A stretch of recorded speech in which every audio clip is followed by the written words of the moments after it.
और क्या इसका कोई रेलेवेंस भी है? और अगर ये सिर्फ सट्टा एक जुआ है तो क्यों ना इसको बंद कर दें? क्या लगता है आप लोगों सही, गैम्बलिंग तो नहीं है, बिल्कुल भी नहीं है। को? आपको क्या लगता है? तो मैंने तो इसके लिए घर वालों से भी लड़ गया हूँ। मेरे को तो बोलते हैं कि ये तो जुआ है, सकता है। मतलब मैंने क्या हुआ एक्चुअली कि मैंने इसके बारे में थोड़ा सा बहुत मालूम चला मेरे को।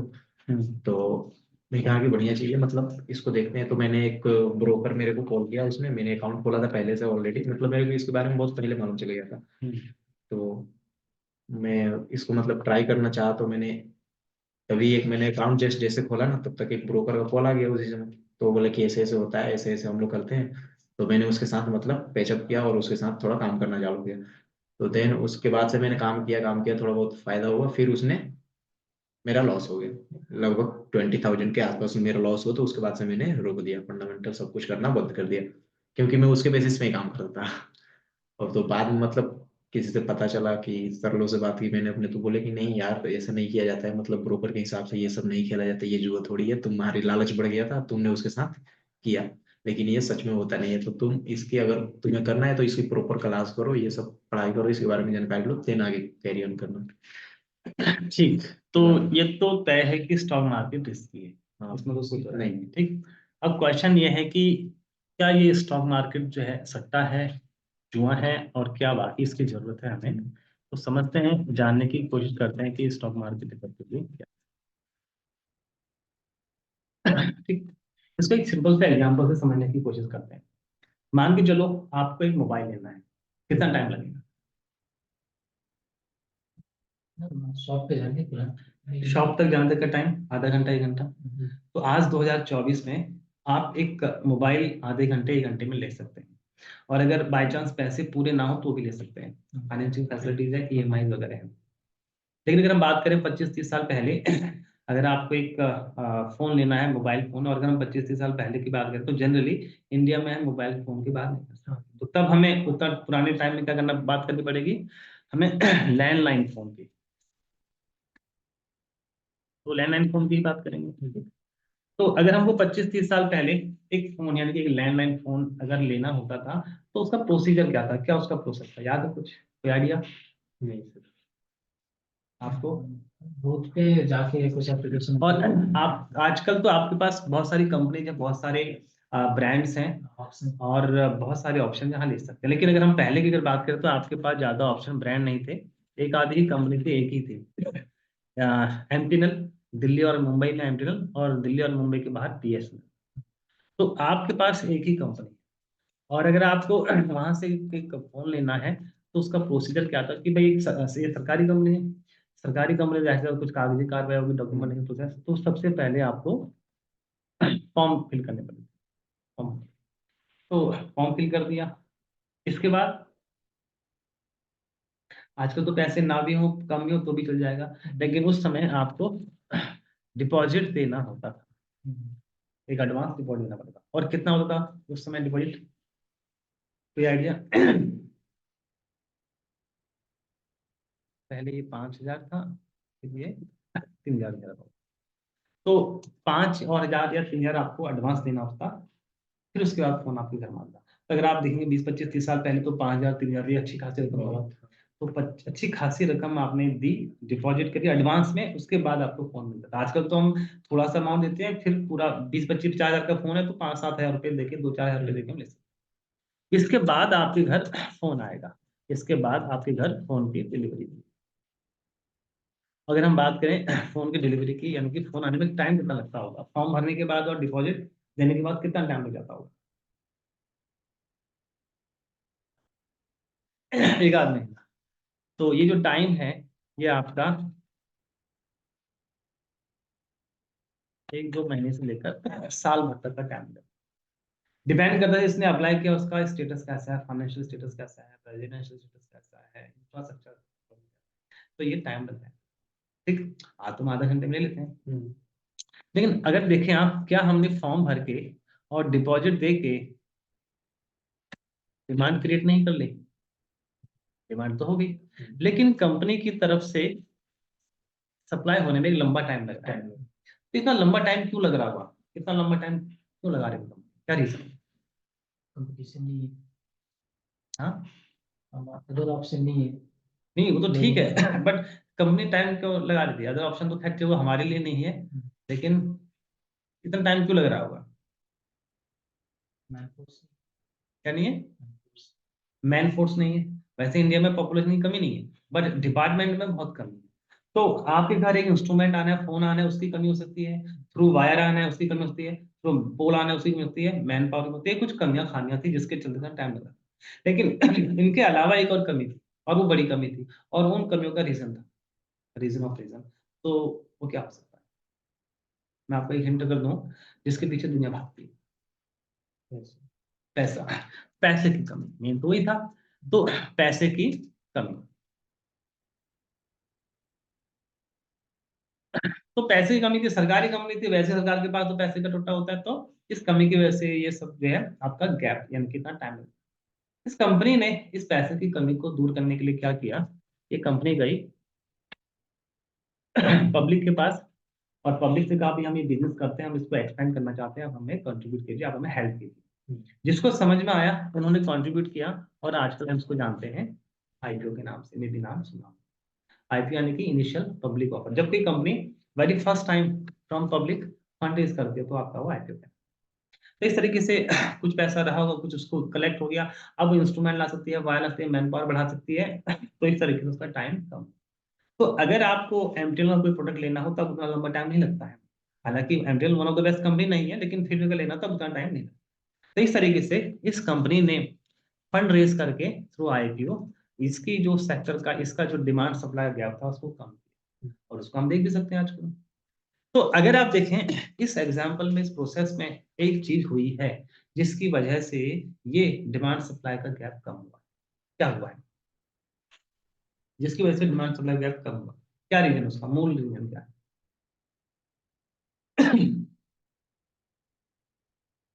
लोगों के पास पैसा ज्यादा है। नहीं, लोगों के पास कहां से आ गया पैसा? कंपनी के पास आ गया। कहां से आया? पब्लिक ने दिया। तो बेसिकली हुआ क्या? हुआ क्या? मोबिलाइजेशन ऑफ फंड हुआ। फंड पब्लिक से कंपनी के पास आया, कंपनी ने अपना काम धाम किया, और उसकी वजह से डिमांड सप्लाई का गैप इफेक्टिवली कम हुआ। ठीक। तो ये जो है मोबिलाइजेशन ऑफ फंड की वजह से डिमांड सप्लाई गैप कम हुआ। तो अगर एमटीएनएल ने अपने सेक्टर का, अपने फील्ड का डिमांड सप्लाई का गैप कम किया, तो क्या किसी और ने नहीं किया होगा? जैसे एलपीजी सुना होगा, क्या होता है एलपीजी? गैस। जो घर में गैस का सिलेंडर होता है, तो अगर आपको याद हो, गैस का सिलेंडर लेने का भी सेम तरीका होता है। आपको पहले फॉर्म भरना पड़ता था, एक डिपॉजिट देना पड़ता था, और लंबे टाइम के बाद आपको गैस का, तो उसने भी पैसा पब्लिक से फंड रेज किया, और उसने भी जो डिमांड सप्लाई गैप था उसको कम जो है कम हुआ। अगर आपको अगर आज गैस का सिलेंडर चाहिए तो 2 4 5 दिन में मिल जाता है, इवन हाथों हाथ में मिल जाता है, तो आपको ऐसी कोई दिक्कत नहीं है। तो इस तरीके से उसने भी पब्लिक से फंड रेज किया, अपने पैसे की कमी को पूरा किया, और डिमांड सप्लाई के गैप को कम।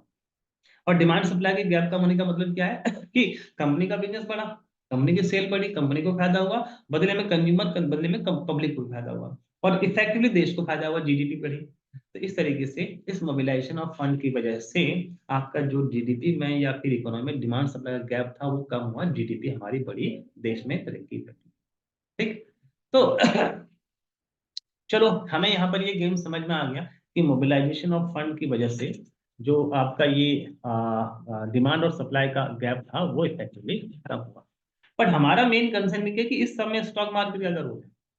इस सब में स्टॉक मार्केट का क्या रोल है? अभी ये काम कर लो, मैसेज वगैरह बाद में करना, ठीक है ना? हमारा मेन कंसर्न ये है कि स्टॉक मार्केट का रोल है। मान के चलिए आपका कोई फ्रेंड है, वो कोई बिजनेस स्टार्ट करना चाहता है, कहता है यार मैं बिजनेस स्टार्ट कर रहा हूँ, मुझे कुछ पैसा। तो आप सोचोगे यार इसको भी बिजनेस का जो है तजुर्बा नहीं है, और ये जो बिजनेस कर रहा है इस बिजनेस में जान नहीं आ रही, इस मॉडल में जान नहीं आ रही है, और अभी बिजनेस का माहौल भी बेटर नहीं लग रहा है, तो आपको थोड़ा सा कंफर्टेबिलिटी फील नहीं होगी। तो जब आप अपने किसी जानकार को पैसा देने में इतने कंफर्टेबल नहीं हो, तो किसी अनजान, किसी एक्सपर्ट कोई कंपनी को कैसे दे देगा? जब तक वैसा माहौल ना हो, जब तक वैसा ट्रस्ट ना हो, जब तक आपको वैसा बिलीफ ना हो।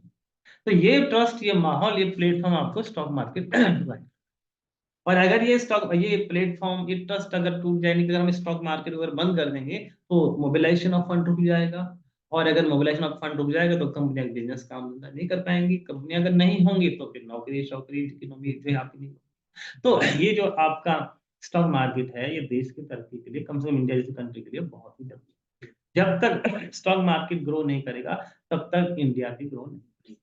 ठीक, तो अगर हम बात करें स्टॉक मार्केट की, स्टॉक मार्केट आपका रिस्की हो सकता है बट ये एक जरूरी चीज है। और मेरे हिसाब से जब तक एक आम इंडियन स्टॉक मार्केट में कंट्रीब्यूट, ध्यान रखना कंट्रीब्यूट मीन्स द इन्वेस्टमेंट, जब तक नहीं करेगा तब तक इंडिया ग्रो भी नहीं कर सकता। ठीक, जब हम ट्रेड करेंगे तो ट्रेडिंग का अलग तरीका, अलग पर्पज, बट हम इन्वेस्टमेंट और कंट्रीब्यूशन के लिए, बेसिकली स्टॉक मार्केट क्या है ना, ये आपका कंट्रीब्यूशन का गेम है। पब्लिक जो कि इंडिया में एक बड़ी प्रॉब्लम है, पब्लिक यानी कि आबादी बड़ी प्रॉब्लम, तो यहाँ पर थोड़ा सा पॉजिटिव बन जाता है। भाई हमको मान ली कोई काम करना है, अगर थोड़ा थोड़ा मिला के सब करेंगे तो पैसा कुछ इकट्ठा हो जाएगा, वो काम हो सकता है।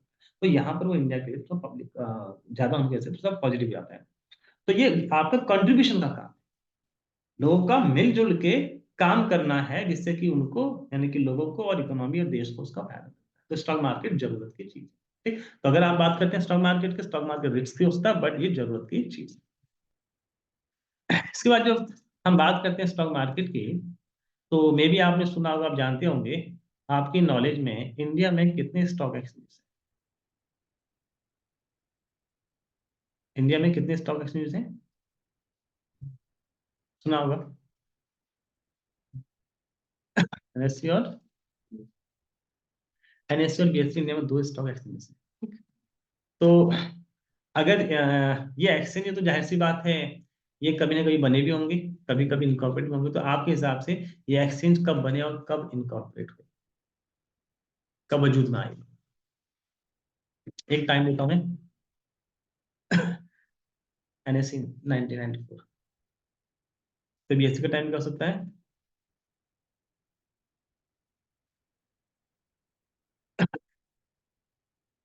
76। पहले कितना पहले? थोड़ा पहले, थोड़ा नहीं बहुत पहले, 1870। तो बीएससी 100 साल से भी ज्यादा पुराना एक्सचेंज है, एशिया के पुराने एक्सचेंजों में से एक एक्सचेंज है। अगर एक एक्सचेंज है तो इनमें कंपनियां भी लिस्टेड होंगी, मारुति है, टाटा टाटा टीसीएस है, बाकी और। तो कितनी नंबर ऑफ कंपनी एनएससी में, कितनी नंबर ऑफ कंपनी बीएससी में, आइडिया? 2500 प्लस एनएससी में, नियर अबाउट 6000 प्लस बीएससी में। इसके बाद जब आप ट्रेड करते हैं तो एक बड़ा आप सुना होगा, सुबह शाम सुनते होंगे, निफ्टी और सेंसेक्स।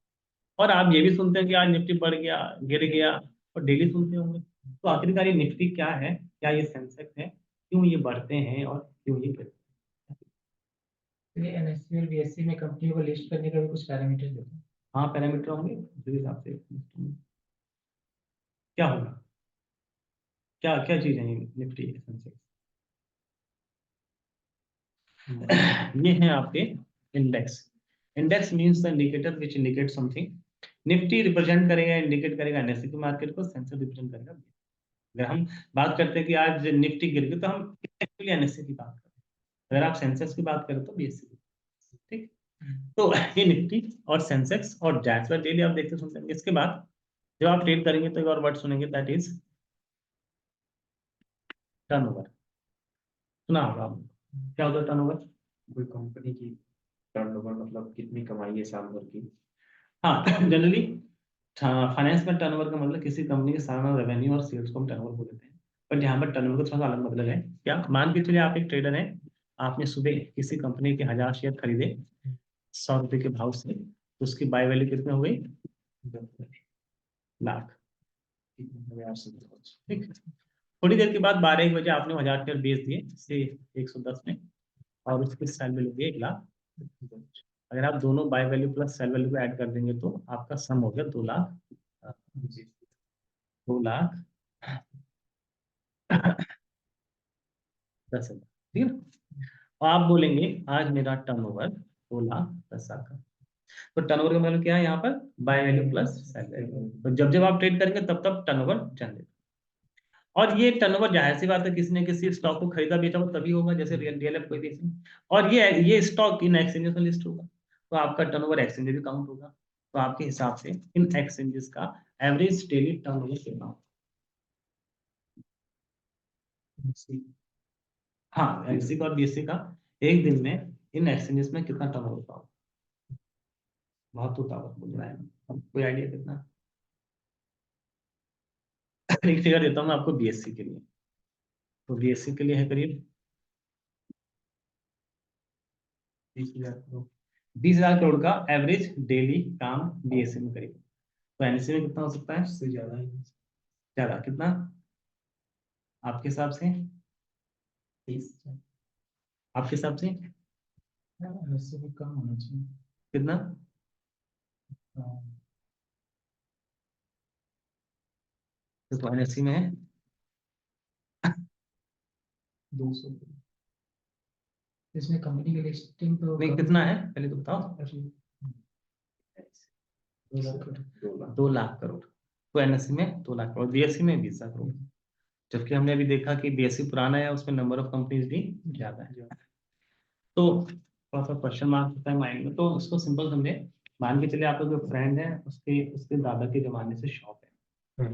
तो क्या ये जरूरी है कि आज, और वो दादा की दुकान कभी नंबर 1 थी, तो क्या जरूरी है कि आज वो नंबर 1 नहीं। हो सकता है कि वो नई दुकान खुली अब हो। तो एनएससी नया है बट पीएससी से टर्नओवर में कहीं ज्यादा है, ठीक है। तो जो आप ट्रेड करेंगे तो इस तरीके से ये सब चीजें हैं। जब आप ट्रेड करेंगे तो इन सब चीजों को आप देखेंगे और ये हमें पता भी होना चाहिए। अब आता है मूल मुद्दे पे। आप ये जो कोर्स कर रहे हैं, इस कोर्स को करने का जो पर्पज है कि आप जो है स्टॉक मार्केट में क्या करना चाहते हैं, ट्रेडिंग और ये तो ट्रेडिंग और इन्वेस्टमेंट अलग से। उस समय और तरीके के ऊपर डिपेंड करेगा। सिंपल सा फंडा है, शॉर्ट शॉर्ट टर्म के लिए ट्रेड रहता है आपका, वो शॉर्ट टर्म टाइम देते हो तो लॉन्ग टर्म। तो ट्रेडिंग और इन्वेस्टमेंट के लिए आप ट्रेड करना चाहते हैं या फिर इस कोर्स में आते हैं, तो जाहिर सी बात है आप ट्रेड करेंगे तो स्टॉक को एनालाइज करेंगे। तो किसी स्टॉक को या मार्केट को एनालाइज करने के इफेक्टिवली 2 तरीके हैं। ठीक है, आपका टेक्निकल एनालिसिस नाम सुना होगा। क्या होता है टेक्निकल एनालिसिस? देखो किसी टूल्स के द्वारा हम एनालिसिस करते हैं मार्केट। कौन सा टूल? देखिए, जब आप किसी स्टॉक के चार्ट को, प्राइस चार्ट को एनालाइज करते हैं तो बेसिकली वो आपका टेक्निकल एनालिसिस कहलाता है। तो टेक्निकल हम क्या करते हैं, किसी स्टॉक के चार्ट को एनालाइज, प्राइस चार्ट को analyze, और उसके बेस पे हम फोरकास्ट करते हैं कि स्टॉक बढ़ेगा गिरेगा, कितना बढ़ेगा कितना गिरेगा। तो आपका ये टेक्निकल। अभी जो टेक्निकल एनालिसिस है ये काफी इंपॉर्टेंट है, क्योंकि ये कंपैरेटिवली शॉर्ट टर्म की बात ज्यादा करता है। और आजकल सभी पब्लिक का इंटरेस्ट शॉर्ट टर्म, एक दिन के लिए 2 दिन के लिए, तो टेक्निकल और भी ज्यादा। अब इसको करेंगे कैसे, तो कुछ प्रोसेस रहेंगे, कुछ स्टेप रहेंगे। तो जब आप टेक्निकली किसी स्टॉक को एनालाइज करेंगे तो सबसे पहले तो आपको स्टॉक की दिशा पता करनी होगी कि स्टॉक का डायरेक्शन क्या है।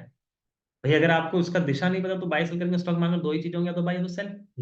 तो आपको सबसे पहले उसकी दिशा यानी कि उसका ट्रेंड पता चाहिए। तो आपको जो ट्रेंड लाइन है स्टॉक की वो पता, अगर लगता है अप ट्रेंड है तो बाय करेंगे, अगर डाउन ट्रेंड तो बेच के काम करेंगे। तो सबसे पहली सीढ़ी है स्टॉक को ट्रेड करने के लिए आपको उसका डायरेक्शन के ट्रेंड पता होना चाहिए। तो हम एक ट्रेंड आइडेंटिफाई करेंगे, स्टॉक का ट्रेंड क्या होता है, कैसे एनालाइज करते हैं, बढ़ रहा है गिर रहा है, कितना बढ़े गिरेगा। तो इस तरीके से जो पहला स्टेप है दैट इज ट्रेंड लाइन। ठीक। इसके बाद अगर कोई स्टॉक बढ़ रहा है तो ऐसा तो है नहीं हमेशा बढ़ता जाएगा, कहीं ना कहीं अटकेगा, और अगर गिर रहा तो कहीं ना कहीं अटकेगा। तो जहां पर स्टॉक अटकता है उनको हम कंजेशन बोलते हैं, और ये कंजेशन जो है बेसिकली आपके सपोर्ट और रेजिस्टेंस कहलाते हैं। और जहां पर आपको सपोर्ट और रेजिस्टेंस मिलेगा वहां पर आपको जो है ट्रेडिंग का मौका मिलेगा, बाय और सेल। तो ये जो आपका सपोर्ट एंड रेजिस्टेंस है काफी इंपोर्टेंट है। अगर आपको लगता है स्टॉक भाग रहा है, अब काफी भाग गया, अटकेगा, मींस रेजिस्टेंस मिल रहा है इसको, तो अब गिरने की प्रोबेबिलिटी हो सकती है, तो आप बेच के बीच। इसका मतलब कोई स्टॉक गिर रहा है, अटक रहा है, इसमें उसको सपोर्ट मिल रहा है, तो ये जो सपोर्ट एंड रेजिस्टेंस अगर मिल जाए तो आप बाय सेल की बात सोचते हैं। लेकिन ये भी देखना होगा कि सपोर्ट एंड रेजिस्टेंस कितना स्ट्रांग है, स्ट्रेंथ कितनी है, मजबूत है या नहीं, टूटने के चांस क्या है, तो वो भी हमें देखना। तो इस तरीके से दूसरा जो इंपोर्टेंट पहलू आपका सपोर्ट एंड रेजिस्टेंस। इसके बाद जब आप ट्रेड करेंगे तो आप देखेंगे will have various types of chart pattern. Chart भी कई तरह के होंगे, उनमें से एक इंपॉर्टेंट चार्ट होगा आपका कैंडल स्टिक। तो यहाँ पर अगर आप देखेंगे ये वेरियस कैंडल्स हैं, ये रेड और ग्रीन, इनको कैंडल्स बोलते हैं। ये कैंडल्स जो है इनका structure, look, size, shape, pattern अलग अलग है। हर कैंडल का लगभग एक नाम भी है। तो इन कैंडल का नाम क्या है, उसका मतलब क्या है, ये कैंडल्स भी आपको स्टॉक को एनालाइज करने में हेल्प करती है। स्टॉक बढ़ेगा गिरेगा, कितना बढ़ेगा गिरेगा, तो इन कैंडल्स को भी हम समझने की कोशिश करेंगे। तो तीसरा जो इंपॉर्टेंट है वो है आपका कैंडल्स। इसको जो आप ट्रेड करेंगे तो आप देखेंगे कि आपके पास चार्ट में वेरियस टाइप्स ऑफ पैटर्न बनते हैं। जैसे सुना होगा आपने head and shoulder, inverted head and shoulder, double top, double bottom, round top, round bottom, ये बाकी। और तो ये पैटर्न भी आपको स्टॉक को एनालाइज करना है। तो इस तरीके से हम इस पैटर्न को भी समझेंगे। तो चौथा इंपॉर्टेंट आपका होगा चार्ट पैटर्न। तो ये कुछ 4-5 चीजें हैं जो आपका कोर ऑफ टेक्निकल। अगर आपने इसका या इनको आपने समझा तो समझ लीजिए आपने जनरली टेक्निकल का गेम समझ। लेकिन अभी हम नए हैं तो हमें इतनी आसानी से समझ में नहीं आएंगे। तो यहाँ पर अगर हम नए हैं तो हमें, हमारे पास हमारे लिए कुछ हेल्पर भी हैं जिनको हम बोलते हैं इंडिकेटर। तो आपके पास यहाँ पर बहुत सारे इंडिकेटर होंगे, नंबर ऑफ इंडिकेटर होंगे। उनमें से कुछ जो इंपोर्टेंट होंगे, जैसे आपका मूविंग एवरेज है, एमएसीडी है, आरएसआई है, फिबोनाची है, या और बाकी। तो इस तरीके से जब आप इन इंडिकेटर्स के बेस पे स्टॉक को एनालाइज करेंगे तो ये आपके इंडिकेटर्स। तो मार्केट में नंबर ऑफ इंडिकेटर्स है, हम जो इंपॉर्टेंट होंगे हम उसको। तो इस तरीके से जब हम इन सब को कलेक्टिवली एनालाइज करते हैं, इसके बेस पे स्टॉक को स्पेकुलेट करते हैं, तो आपने टेक्निकल। और जैसे मैंने कहा टेक्निकल बहुत इंपॉर्टेंट है क्योंकि शॉर्ट टर्म की बात ज्यादा।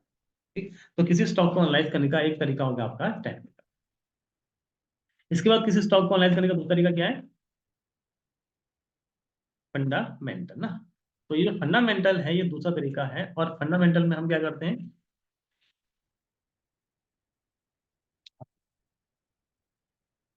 देखिए अगर कोई कंपनी है तो बिजनेस करती होगी। आप देखेंगे कंपनी क्या बिजनेस करती है, कंपनी का प्रॉफिट क्या है, ट्रैक रिकॉर्ड क्या है, कंपनी के कॉम्पिटिटर क्या कर रहे हैं, कंपनी का मैनेजमेंट कैसा है, कंपनी के पास ऑर्डर बुक कैसी है, कंपनी की पॉलिसी कैसी है, सरकार की पॉलिसी कैसी है, और नेशनल इश्यू, इंटरनेशनल, कुछ भी एक्स वाई जेड चीज जिससे उस स्टॉक के रेट में इम्पैक्ट है। तो आपने उस हर चीज को एनालाइज करना है। तो फंडामेंटल फील्ड बहुत वास्ट है, इसमें आपने हर चीज को एनालाइज करना, चाहे वो नेशनल, इंटरनेशनल, डायरेक्ट डायरेक्ट कुछ भी अच्छा। लेकिन इन बहुत सारी चीजों में एक चीज ज्यादा इंपॉर्टेंट है जिसको हम बोलते हैं फाइनेंशियल स्टेटमेंट। सुना होगा क्या होता है फाइनेंशियल स्टेटमेंट, उनको बोलते हैं फाइनेंशियल स्टेटमेंट, आपने तो पढ़ा होगा। फाइनेंशियल स्टेटमेंट्स मतलब साल भर की कितनी इनकम है। इनको बोलते हैं, 3 डॉक्यूमेंट होते हैं फाइनेंशियल स्टेटमेंट। ट्रायल बैलेंस ये सब। उसके बाद ट्रायल बैलेंस के बाद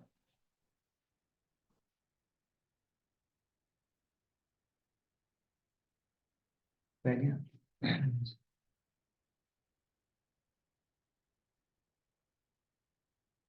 प्रॉफिट लॉस अकाउंट और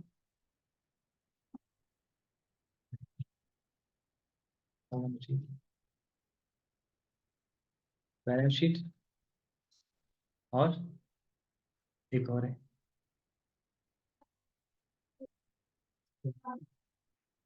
कैश फ्लो स्टेटमेंट। ये 3 डॉक्यूमेंट का फाइनेंशियल स्टेटमेंट है, फाइनेंशियल स्टेटमेंट और द फाइनेंशियल अकाउंट। ये 3 अकाउंट जो है ज्यादा इंपॉर्टेंट है क्योंकि टू द पॉइंट कंपनी की इंफॉर्मेशन देते हैं। तो आप इनको जो है भी एनालाइज करोगे, बट इसके अलावा हर चीज को एनालाइज करो जिसका इम्पैक्ट उस स्टॉक के रेट में। तो फंडामेंटल का फील्ड बहुत ही वास्ट है। और ये फंडामेंटल कंपेरेटिव लॉन्ग टर्म की बात ज्यादा करते हैं, इसलिए कुछ लोग इसको इग्नोर करते हैं। बट एक चीज ध्यान रखना, आप भले ही शॉर्ट टर्म के लिए ट्रेड कर रहे हैं, और भले ही आप शॉर्ट टर्म के लिए ट्रेड कर रहे हैं, लेकिन आपको कुछ कंपनी के बारे में कुछ तो पता होना चाहिए। अगर आपको कुछ भी नहीं पता है तो आप अंधेरे में तीर चला रहे हैं, वही रिस्क है। ठीक, तो इस तरीके से जब आप ट्रेड करेंगे तो आपको फंडामेंटल भी पता होना चाहिए। कितने पता होंगे डिपेंड करेगा आप कितना बड़ा पैसा लगा रहे हैं, कितने टाइम के लिए, उसमें आपका मार्जिन क्या है उसको, लेकिन फंडामेंटल नॉलेज होनी चाहिए। तो ये दूसरा इंपॉर्टेंट तरीका। इसके बाद किसी स्टॉक को एनालाइज करने का तीसरा और तरीका है, दैट इज, नाम सुना होगा आपने, डेरिवेटिव। क्या होता है डेरिवेटिव, ना आपने आजकल दुनिया सुन रही है, कर रही है, बल्कि वो बादल है कि नहीं पता है फिर भी कर रही है। आपने ये जरूर सुना होगा। नहीं, सेकंड ऑप्शन ये सुना है, कॉल पुट। तो इन्हीं को फ्यूजन ऑप्शन को, कॉल पुट को आपका डेरिवेटिव बोलते हैं। तो डेरिवेटिव तीसरा आपका तरीका मार्केट को ट्रेड करने के लिए। यहाँ से देखिए, जब आप ट्रेड करेंगे, हर किसी की नॉलेज, एक्सपर्टीज, सूचना, किसी स्टॉक के ऊपर रिव्यू और कॉन्फिडेंस वो अलग अलग, तो वो उस हिसाब से स्ट्रैटेजी पिक करेगा। मार्केट में ट्रेडिंग की बहुत सारी स्ट्रैटेजी, खासकर ऑप्शन, जब बुल स्प्रेड है, बेयर स्प्रेड है, कर्नल स्प्रेड है, या बटरफ्लाई है, या कन्वर्जन रिवर्सन, या बाकी है। तो ये जो वेरियस टाइप्स ऑफ स्ट्रैटेजी है, जो ज्यादा स्ट्रैटेजी आपको डेरिवेटिव, आप कोई ना कोई स्ट्रैटेजी लेंगे, आपको लगता है स्टॉक बढ़ेगा, आप बुलिश है, आप उसको ट्रेड करने के लिए कोई ना कोई स्ट्रैटेजी लेंगे, चाहे नेगेटिव कॉल पुट, चाहे नेगेटिव या कुछ भी, या कोई मिक्स करेंगे या हेज करेंगे कॉल में। तो जो तीसरा जो आपका डेरिवेटिव, इसमें आपको वेरियस टाइप्स ऑफ स्ट्रैटेजी, तो तीसरा तरीका हो गया स्टॉक को ट्रेड या एनालाइज करने।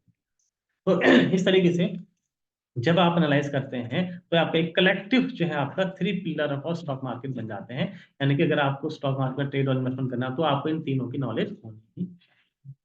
और ये जो है आपके 3 पिलर ऑफ स्टॉक मार्केट, इनको बोलते हैं, और इनको हम समझेंगे ड्यूरिंग द कोर्स आपके, और स्टार्टिंग से, यानी कि from the basic to advance level तक इसको हम समझेंगे। और एक चीज ध्यान रखना है, stock market is more practical. Stock market practical है ज्यादा। यहाँ पर समय सिचुएशन बदलती रहती है। अब जैसे कल मैं बिहार में खेल हो गया ना, पासा पलट गया, ठीक, और आज का बाजार भागा, तो उसमें उसका एक रोल है। बीजेपी की चांस पहले जीतने के लगी रहे, अब वहां से भी आगे तो 10 15 20 सेतु में थोड़ा सा एक क्वेश्चन मार्क था, तो वो थोड़ा सा और मजबूत हो गई, तो और उनके बड़े जीतने के और अच्छे चांस। तो बाजार में उसका भी एक साइड इफेक्ट, मतलब पॉजिटिव इम्पैक्ट। तो जब आप ट्रेड करेंगे तो आपने हर चीज को, ठीक, तो जब आप इस तरीके से एनालाइज करते हैं तो ये आपका कलेक्टिव पूरा जो है ये सारी चीजें बन जाती हैं, जिसमें टेक्निकल फिनोमेनन डेरिवेटिव रहेंगे। और जैसे मैंने कहा कि इसमें प्रैक्टिकल अप्रोच ज्यादा रहेगी। और इसके बाद अगर आपको टेक्निकल की नॉलेज है, फंडामेंटल की है, या डेरिवेटिव की है, तो इसके बाद गेम ये है कि भाई आप उस नॉलेज को अप्लाई कैसे करते हैं। भाई apply, application of the knowledge is very important. अगर आपकी कोई गाड़ी खराब हो जाए, बाइक या कार, आप जाते हैं उसको गैराज में ले, वहां पर उसका मैकेनिक उसको ठीक कर, वही टूल अगर आप लेंगे तो आप नहीं कर पाएंगे, हम नहीं कर पाएंगे, क्योंकि वो उसका एक्सपर्ट है। तो ये जो है आपका टेक्निकल फंडामेंटल डेरिवेटिव नॉलेज है, लेकिन ये टूल है, और आप उस नॉलेज यानी कि उस टूल को यूज कैसे करते हैं वो भी इंपॉर्टेंट है। इसका मतलब साइकोलॉजिकल इम्पैक्ट भी यहाँ पर रहेगा, डिसिप्लिन, साइकोलॉजिकल। तो ये सब चीजें जो है अकॉर्डिंगली हम यहाँ पर सीखेंगे, ठीक। तो ये सब चीजें आपके कोर्स में रहेंगी। बाकी मेरा नाम जीवन है, जीवन सिंह, मैं 2005 से मार्केट में हूँ, तो इसमें काफी चीजें देखी हैं, समझी हैं। तो जहां पर जैसी अप्रोच रिक्वायर्ड रहेगी वहां पर हम उसको यूज करेंगे, चाहे थ्योरेटिकल हो, चाहे प्रैक्टिकल हो, चाहे कोई साइकोलॉजी, ठीक। तो ये सब चीजें रहेंगी। बाकी कोई क्वेरी, कोई क्वेश्चन, डाउट है तो आप पूछ सकते हैं। और जब आप क्लास में होंगे तो तब, जब मार्केट चल रही होगी, तब आप बेटर क्वेश्चन देख सकते हैं, पूछ सकते हैं, तो हम उसको और अच्छे से, कोई क्वेरी क्वेश्चन तो पूछ सकते हैं, बाकी अदरवाइज क्लास में। फिर क्लास के बाद और कितना एक्स्ट्रा टाइम देना होगा? देखो, क्लास के बाद अगर हम बात करें, और ये प्रैक्टिस का गेम भी ज्यादा रहेगा, तो अगर आप 1-2 घंटा डेली दे पाते हैं तो वो थोड़ा सा, ठीक, ऐसा भी नहीं कि वो 4-5 घंटे पढ़ना है, 1 से 2 घंटा, दैट इज गुड। अगर दे पाते हैं तो वो आपको हेल्प करेगा। और सर जब भी अगर किसी दिन क्लास मिस हो जाता है तो? कोई नहीं, क्लास मिस होगी तो वो क्लास के साथ चलेंगे, तो चलता रहे, कभी कोई मिस होगी तो कोई आप नहीं आ पाते तो हम उसको फिर रिपीट करते हैं। अगर एक दिन से ज्यादा 4-5 दिन में कोई छुट्टी लगाएगा तो फिर उसकी बैकअप क्लासेस में मिल जाएगा, तो कोई कोर्स वगैरह सफर नहीं, ठीक। फिर अभी के लिए इतना ही, बाकी क्लास में मिलता है फिर वहां पर समझ, ठीक है। Thank you.